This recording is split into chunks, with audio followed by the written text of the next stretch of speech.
غلطی اور دھوکے میں 4 فرق ہوتے ہیں. آؤ میں بتاتی ہوں. کیا تم نے کبھی سوچا کہ جس نے تمہیں دھوکا دیا وہ کہتا ہے غلطی ہو گئی، لیکن کیا سچ میں غلطی تھی؟ آج میں تمہیں اصل فرق بتاتی ہوں. پہلی بات، غلطی اکثر انجانے میں ہو جاتی ہے. کوئی ارادہ نہیں ہوتا، کوئی منصوبہ نہیں ہوتا، بس ایک لمحے میں ہو جاتی ہے.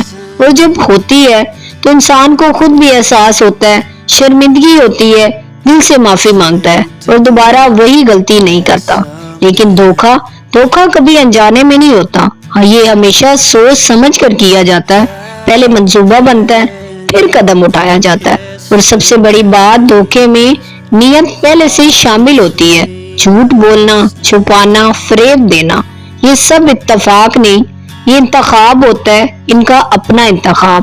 تیسری بات، لوگ اکثر دھوکے کو غلطی کہہ کر اسے بالکل معمولی بنا دیتے ہیں. ہو گیا، بھول جاؤ، آگے بڑھو. لیکن یہ اتنا آسان نہیں، کیونکہ غلطی رشتے کو کمزور کرتی ہے اور دھوکا رشتے کو ہمیشہ کے لیے ختم کر دیتا ہے. فرق سمجھو، دونوں ایک نہیں ہیں.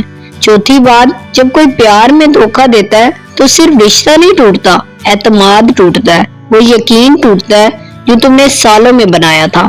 اور یاد رکھو، ٹوٹا ہوا شیشہ جوڑا جا سکتا ہے، لیکن ٹوٹا ہوا اعتماد کبھی بھی پہلے جیسا نہیں ہو سکتا، چاہے کتنی بھی معافیاں مانگی جائے. پہلے فرق پہچانو ان کا. غلطی معاف کی جا سکتی ہے، لیکن دھوکے کو غلطی مت سمجھو.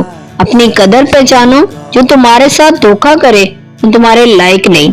اللہ پر بھروسہ رکھو، جو انسان نہیں دے سکا اللہ اس سے بہتر دے گا. تم نے جو محبت دی وہ تمہاری اچھائی تھی. اپنی روح بچاؤ اور آگے بڑھو.